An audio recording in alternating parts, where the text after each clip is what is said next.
mondialement. Ça. Mais ensuite, on peut raconter assez facilement l'histoire de Noël avec les images. Hein, on connaît tellement bien cette histoire. Ils arrivent à Bethléem et qu'est-ce qui se passe? Il n'y a pas de place dans l'hôtel. Et donc, ce fameux aubergiste, il s'est fait massacrer. Hein. Historiquement, le pauvre, il est un peu maltraité.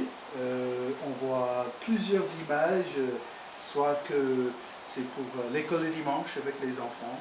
On montre que Marie-Joseph, ils vont de l'hôtel en hôtel, et voilà, pas de place. Complet.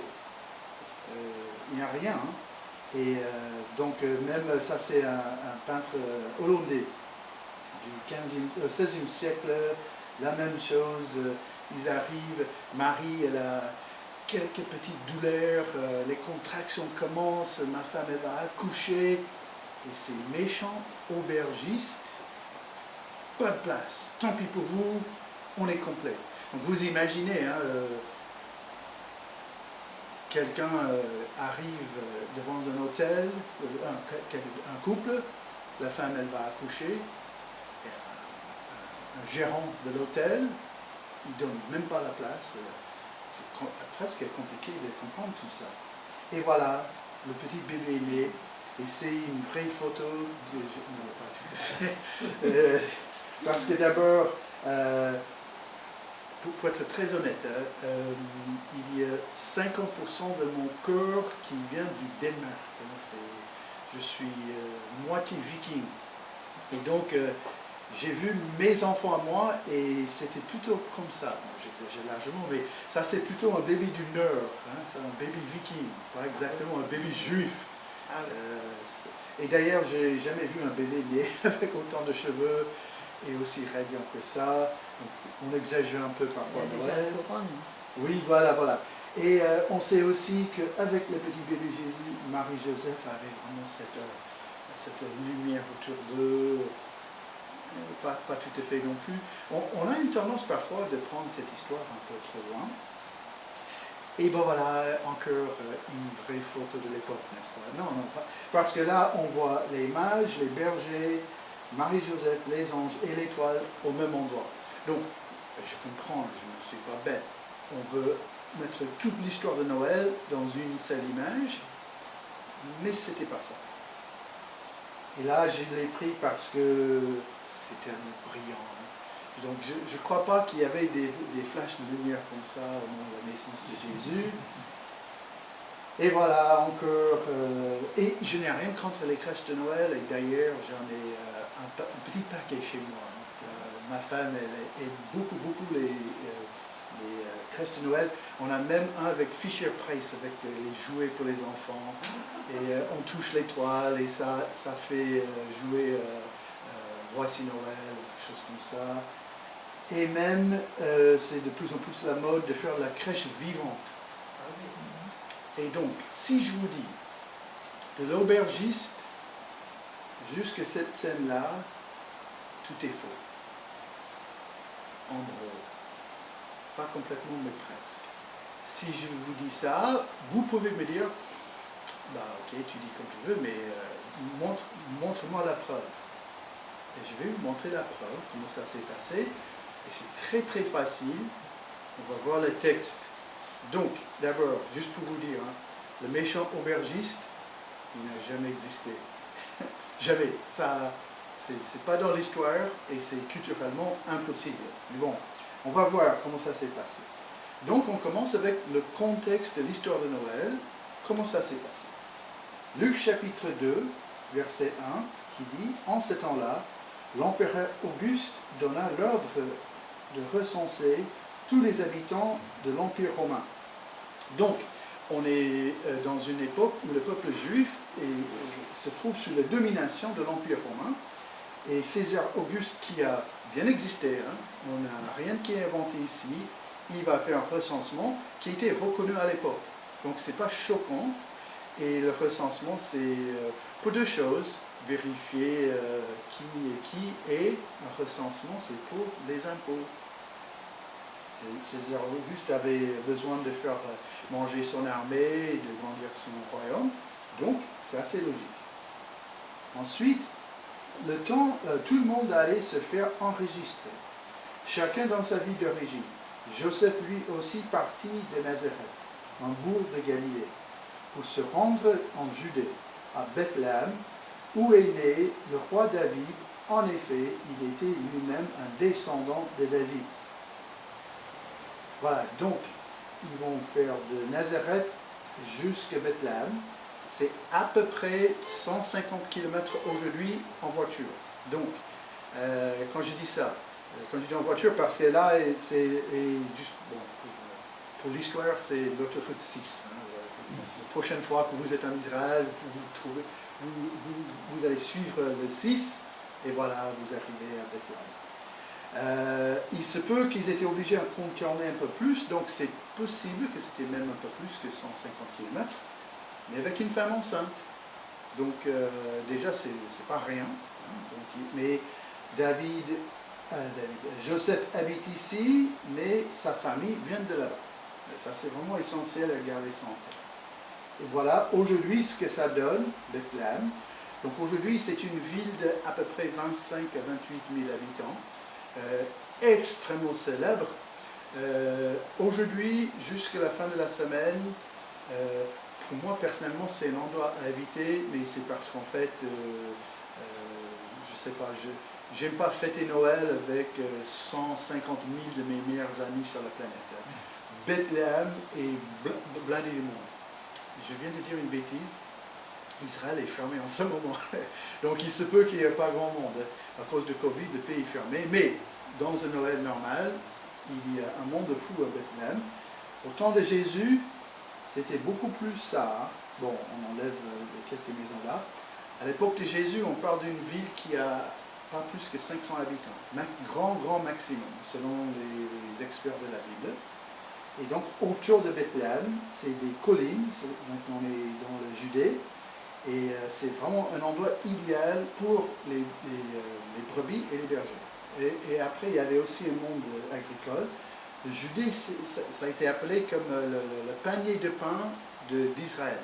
Et c'est là qu'ils ont poussé le plus grande quantité de grains. Donc voilà, les fameux brebis dans les collines. Donc, il y a 5 choses que je vais vous montrer qui sont essentielles pour comprendre cette histoire de Noël. D'abord, il allait s'y faire enregistrer avec Marie, sa fiancée, qui était enceinte, pendant qu'ils étaient à Bethléem, le jour de la naissance arriva. Donc, c'est le texte, il faut comprendre cette phrase. Ils sont arrivés à Bethléem, et après l'arrivée, ben voilà, le jour arrive du moment de la naissance de Jésus. Donc, d'un coup, on enlève cette idée que voilà, en arrivant à Bethléem, les contractions commencent, ils vont d'hôtel en hôtel pour chercher un logement, et il n'y a rien. Parce que ils étaient déjà là quand le moment de la naissance de Jésus arrive. Donc, il avait le temps de chercher un logement, de chercher quelque chose.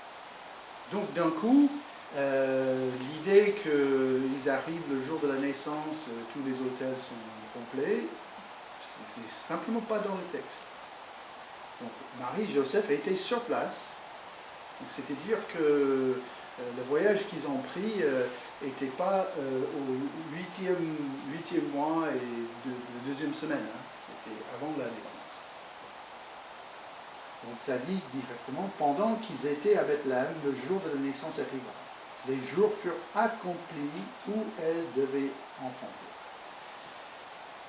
Il existe un livre qui s'appelle le Proto-Évangile de Jacques. Donc ça fait pas partie de la Bible. C'était un livre découvert longtemps après Jésus, qui a proposé l'idée que Marie et Joseph sont arrivés le jour même de la naissance de Jésus. Donc c'est un livre qui n'est pas dans la Bible où on a formé cette tradition. Donc bon, ça, je peux vous dire, c'est pour ça que souvent les gens ils pensent que c'était le jour même. La deuxième chose, chacun dans sa vie d'origine, je suis Joseph, fils d'Élie, qui est le fils de Matthat, qui est fils de Lévi. Donc, ça, cette partie-là, ce n'est pas dans le texte. Ça, c'est pris dans Matthieu qui parle des descendants de Joseph. Donc, le recensement était pour Joseph, chacun dans sa ville d'origine. Joseph est de Bethléem. Donc, je vais vous donner juste vite fait un exemple de comment ça peut se passer. Si vous allez sur Google et vous tapez Marc Nelson, S-E-N, comme ça me distingue de tous les S-O-N, et vous tapez Estherville, la ville d'Esther. C'est ma ville. Je vous promets, parmi les 5 ou 10 premiers sites web proposés, c'est un article en anglais du journal de ma ville. J'ai fait la une. Donc, et tout le monde fait la une. Ça, en fait, dans mon enfance, en fait, si quelqu'un crevait en allant de point A à point B, il faisait la une. Crevaison. En fait, la ville est tellement petite. Bon, on parle de la une pour Covid, nous on parlait de la une pour un rhume. Il faut penser à Jacques, il est enrhumé. La une. Parce que dans la journée, il n'y avait rien que ça. Hein. Donc, j'ai fait la une de ma ville. Donc, si vous allez dans ma ville, vous dites Marc Nelson, bon, 3/4 des personnes, ah oui, c'est bon, je vais dire gentiment parce que c'est l'endroit où j'ai grandi, ils vont dire c'est bouffon. Hein. Mais quand je dis ça, parce que j'ai grandi là-bas, donc on est toujours vu comme un gamin, comme le petit imbécile qui faisait des bêtises au lycée, au collège, et là aujourd'hui il habite en France. Ça c'est dans une ville de quelques milliers d'habitants. Bethléem, 500 personnes. Joseph arrive et dit, me voilà Joseph, fils d'Élie, qui est le fils de Matthat, qui est le fils de Lévi. Bah c'est la famille de Joseph, bah bienvenue. Hein. Et d'un coup là, on a un gros problème dans notre compréhension de ce passage. Surtout si vous avez grandi dans une petite ville, et vous êtes connu. Aujourd'hui, je parle, avec la culture française, vous frappez la porte et vous dites bonjour, je suis le fils de... Et tout le monde connaît jusque l'arrière-grand-parent. Et j'ai un gros problème, mais je n'ai pas un logement pour ce soir. Aujourd'hui, en France, c'est un peu difficile à penser que dans un village, quand on est connu, on sait qui c'est. Non, je peux dormir dehors là, mais pas dans ma maison. À ce moment ici, dans la vie d'un juif, c'était inimaginable, c'est d'ailleurs péché de ne pas recevoir quelqu'un de la famille dans sa maison. Et en fait, j'ai recherché de nouveau un peu ces passages et le contexte et tout ça. À ce jour, aucun archéologue et aucune historienne de l'Église n'a jamais trouvé la moindre trace d'un hôtel dans une ville juive, mais surtout dans un village juif. Parce que c'était inimaginable. Déjà, de refuser un étranger, c'était impensable. De refuser quelqu'un de la famille, ça ne se faisait jamais. Ils ont trouvé l'hôtellerie, ils ont trouvé des choses comme ça. Ça a été installé par les Romains. Et d'ailleurs, je vais vous montrer un peu de ça après. Donc, on est confronté avec la deuxième chose. Le principe d'un hôtel complet n'existait pas. L'idée qu'il allait refuser Joseph et Marie, c'était impensable en Saint-Ouvra.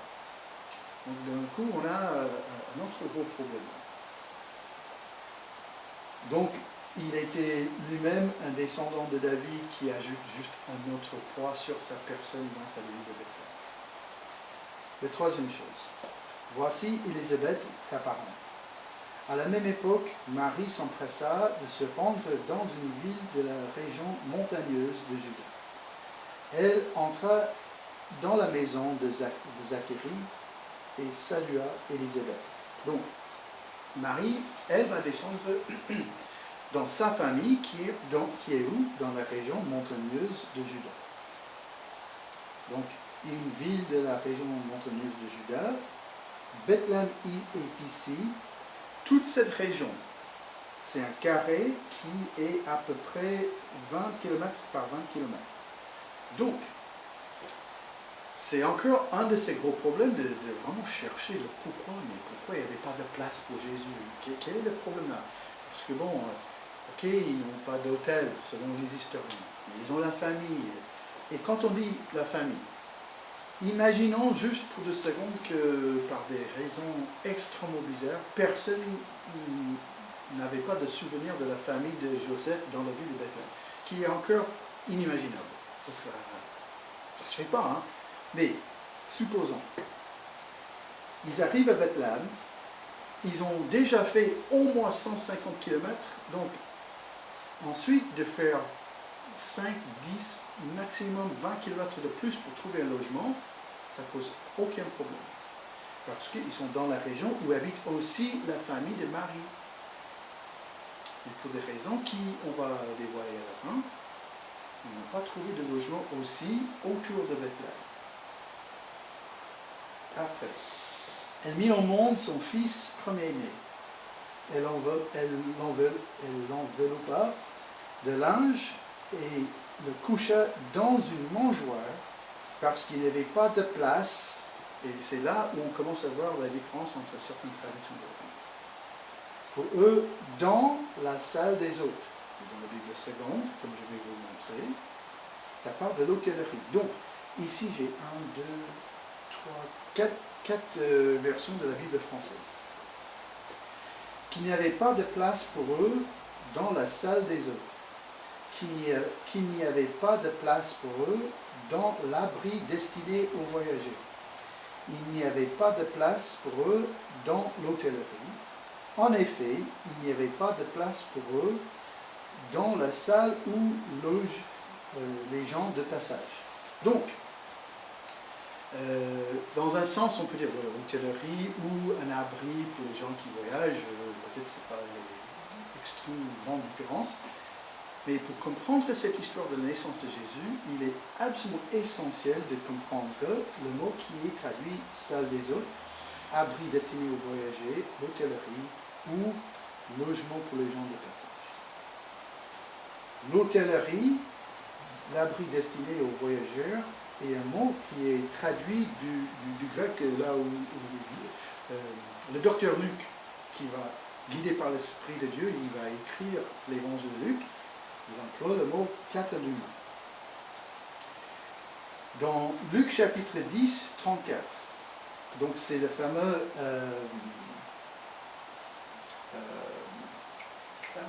oui, le bon samaritain, merci, j'avais un gros trou là, c'est vite tu m'as sauvé. Il s'approcha et bond ses plaies en y versant de l'huile et du vin, puis il le plaça sur sa propre monture. Le conduisit à une hôtellerie ou une auberge et prit soin de lui. Donc, le mot hôtellerie ou une auberge, ce mot existait à l'époque de Jésus.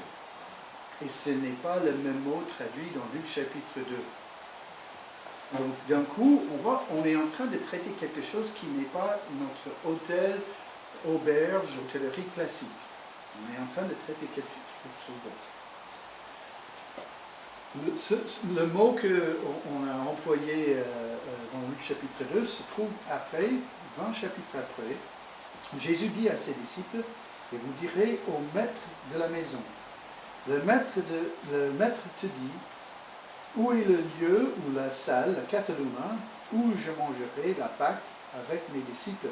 Donc Jésus, quand il a fait la Pâque avec ses disciples, mangeait dans un kataluma. Alors c'est quoi ce mot? C'est vraiment essentiel. Donc on a la Bible qui nous donne quelques indices.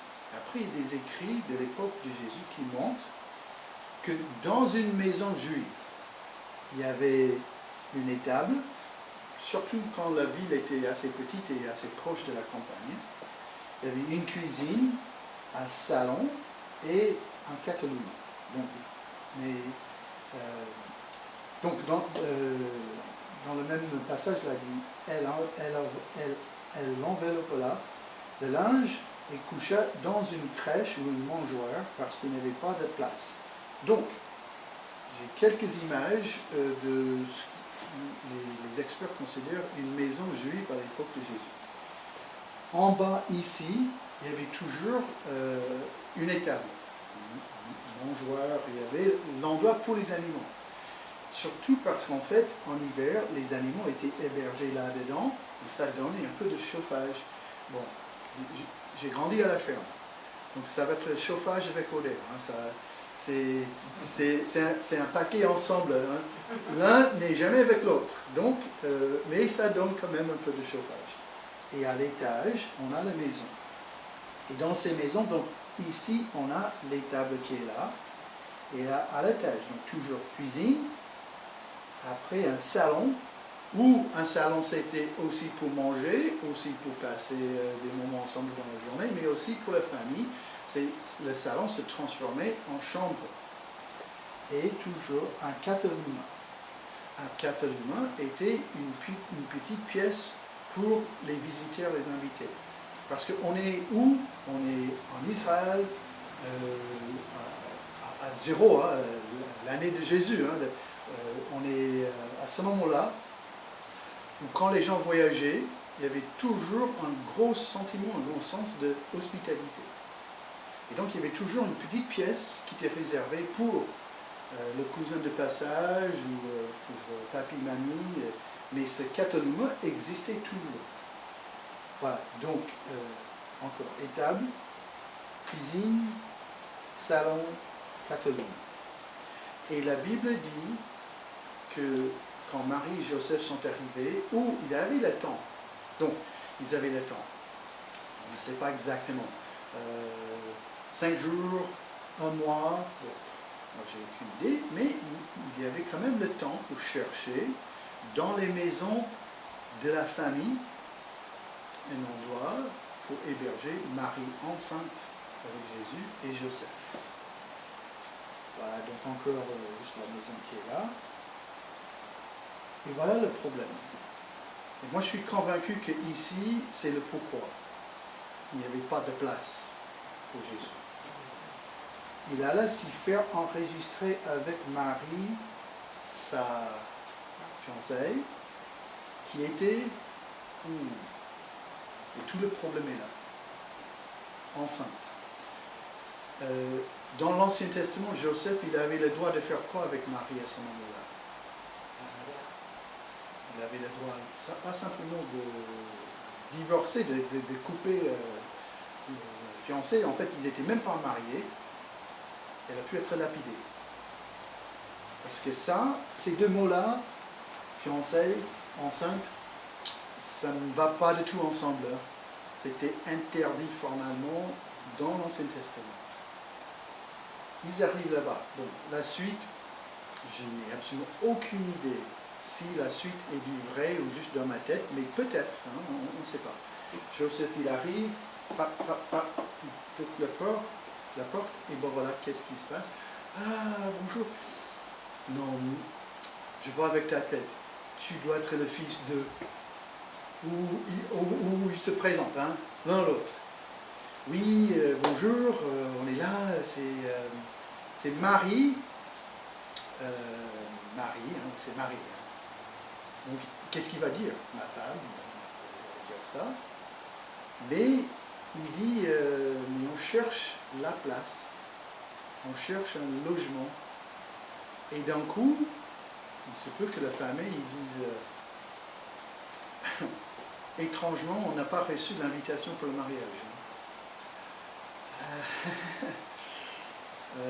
Il n'y avait pas de mariage. Ah bon? Donc, elle est en train de cacher un ballon de basket ou quoi? Hein, parce que là, ça... il y a un petit problème là, jeune homme. Et qu'est-ce qu'il va dire? Ah, écoutez, tonton, écoutez, arrière-grand-père, c'est un miracle du Saint-Esprit. Elle est enceinte par le Saint-Esprit. Comme d'habitude, ça se fait tout le temps, n'est-ce pas? Là, on est confronté avec un énorme problème pour Marie et Joseph. Un énorme problème. L'ange vient à Joseph et il est horrifié. Qu'est-ce qu'il faut que je fasse? Bah, je peux le mettre à côté, je peux le divorcer, ou je peux l'avoir lapidé. Et Joseph, il a accepté la volonté de Dieu, il a accepté le miracle. Mais à Bethléem, il n'avait pas reçu la visite de ces anges. À Bethléem, il ne savait rien. Donc, il n'est pas écrit dans la Bible pourquoi. Mais on n'est pas bête non plus. Hein. Un petit village, un peuple extrêmement engagé à leur foi, un couple qui arrive où le couple ne peut pas dire on est marié. Joseph n'avait pas le droit de dire bah, voilà ma femme, il ne pouvait pas dire ça. Et d'un coup, pour Jésus, il n'y avait pas de place dans la chambre d'amis de la famille. Donc, personnellement, ça me touche profondément parce que hier, j'ai mangé avec ma fille. C'est toujours un fardeau, mais c'est ma fille. Ça, je ne coupe pas. Mais dans ce cas ici, ils ont considéré ça tellement grave que même pour la naissance de notre Messie, tout ce que Manu nous a dit, tout ça, c'est le Seigneur, le Sauveur du monde. Ce n'est pas simplement qu'il n'y avait pas de place dans l'hôtel. Là, oui, mais il y avait le grand recensement, les hôtels étaient complets parce que c'est la période des vacances. C'est même pas vrai, mais on ne peut créer aucune excuse pour ça. C'est tout simplement que dans la famille, dans un village où culturellement on ne refusait jamais quelqu'un comme ça, ils ont dit non. Et donc, comment on va appliquer ça? Si c'est vraiment le cas, et moi je n'ai pas d'autre solution, sauf de vous dire, il n'y avait pas de place pour Jésus, même dans la chambre d'amis de la famille. Jésus était refusé jusqu'à ce point-là. Il faut que je me tourne vers Philippiens chapitre 2, qui dit que votre attitude soit identique à celle de Jésus. Ayez en vous la pensée qui était en Jésus. Donc, c'est-à-dire, pour nous, il faut qu'on s'adapte à la façon que Jésus est entré sur cette planète et la mentalité que portait Jésus. Donc, Jésus, il est qui? Selon la Bible, il est le roi des rois, il est le prince des princes, le seigneur des seigneurs, il est Dieu fait chair. Jésus est la deuxième personne de la Trinité, il est Dieu. Il a accepté d'être né dans une mangeoire. Il a accepté d'être complètement rejeté par, pas juste son peuple, mais sa famille. Il a accepté d'être né dans une condition plus que humble. Ça, c'est notre Seigneur. Ça, c'est le modèle que Jésus nous laisse. Ensuite, les versets après disent que votre attitude soit identique à celle de Jésus-Christ. Lui qui est de condition divine, il n'a pas regardé son égalité avec Dieu comme un butin à préserver. Mais il s'est dépouillé lui-même en prenant une condition de serviteur. Ça, c'est gentil de dire serviteur. Hein, ça nous laisse un peu un modèle. Sauf, le mot c'est le mot esclave. Jésus a accepté d'être né dans une condition le plus bas possible. Pourquoi? Pour nous montrer une image, pour nous donner un exemple. Jésus, il a accepté les conditions les plus humiliantes sur la planète pour montrer, pour donner une image.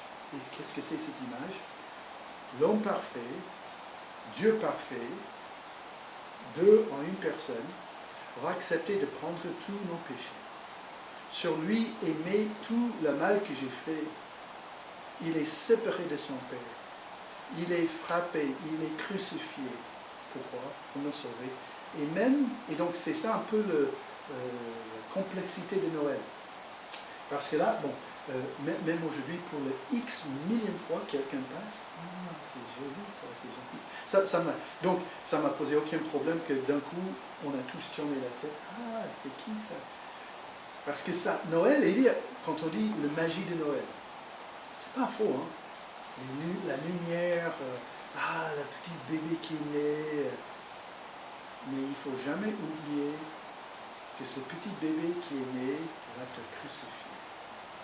Et ce qui me frappe, c'est qu'on ne parle jamais de la magie de Pâques. Parce que déjà le monde, Pâques, bon, à peine le lapin de Pâques, un peu de chocolat, mais après, on ne met pas la lumière de Pâques, on ne met pas l'arbre de Pâques. Parce que Pâques, c'est compliqué, hein, même pour le non-chrétien, parce que Pâques, c'est quoi? Jésus crucifié. Et là, on peut, et ça ne pose aucun problème. Ah oui, la magie de Noël, ça c'est génial. Et en même temps, derrière cette histoire très belle, ce petit bébé Jésus qui est radiant, c'est la réalité qui était refusée même par sa propre famille. Il est né dans des circonstances archi compliquées pour son monde. Il a fait tout ça pour nous donner un exemple. Donc il a pris la forme d'un serviteur en devenant semblable aux êtres humains. Reconnu comme un simple homme, il s'est humilié lui-même en faisant preuve d'obéissance jusqu'à la mort, même la mort sur la croix. Et ça, tout ce que Jésus fait nous amène à ce commandement qu'on peut appliquer aujourd'hui. Ne faites rien par esprit de rivalité ou par désir d'une gloire sans valeur.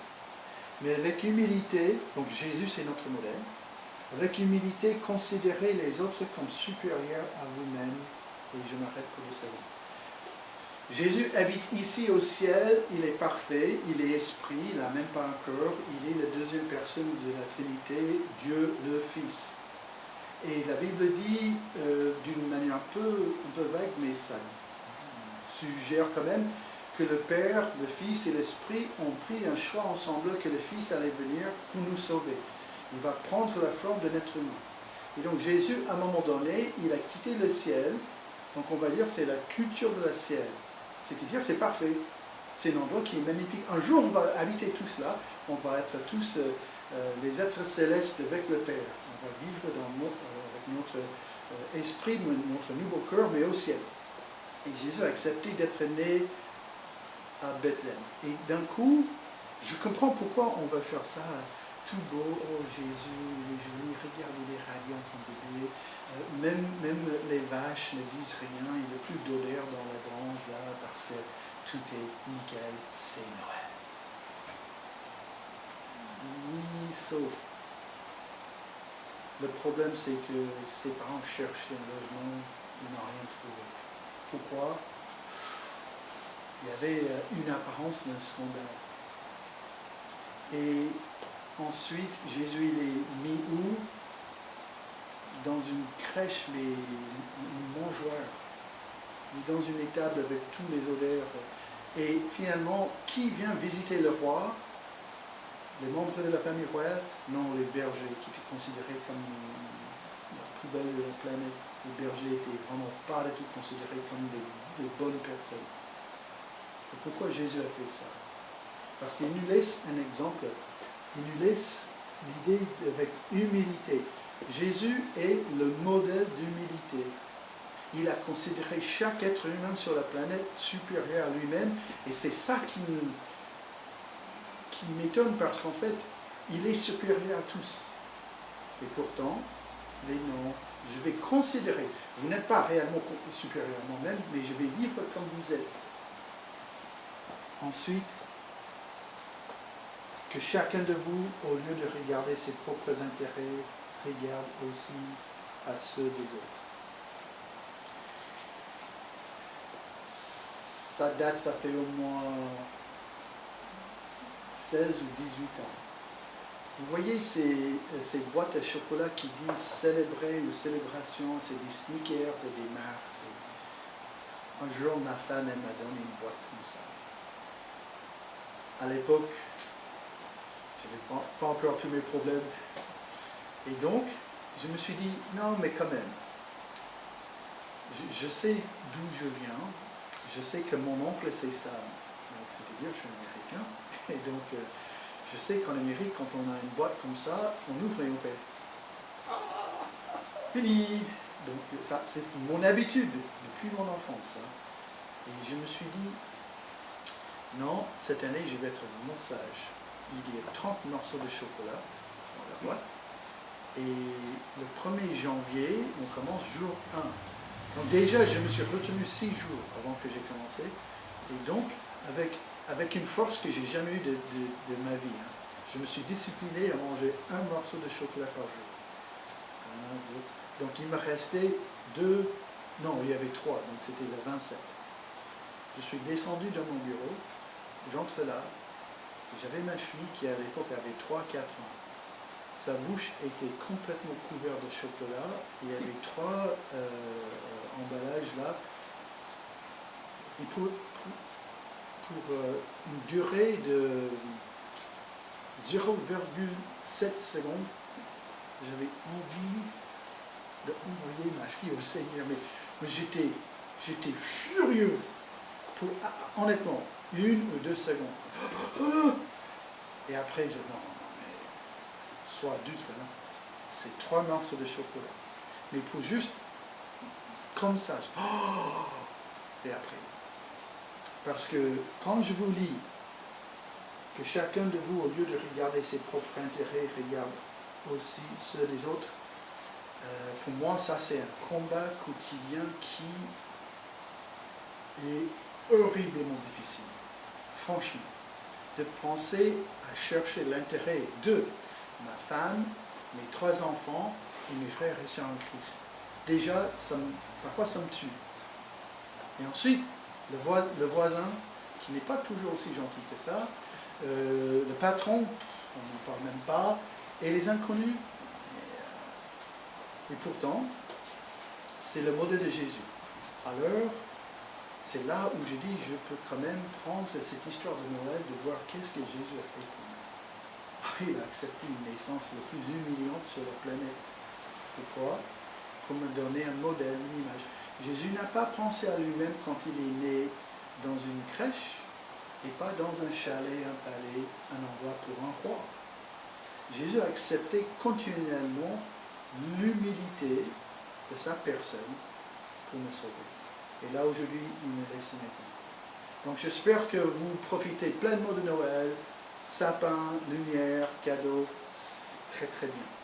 Mais derrière tout ça, c'est la naissance de notre Sauveur qui est un peu moins glorieux de ce qu'on voit parfois à la télé avec certaines images, et qui nous laisse un exemple vraiment formidable, comment on puisse vivre pour Jésus pendant cette période de Noël et pendant toute notre vie. Voilà, je vais terminer avec la prière.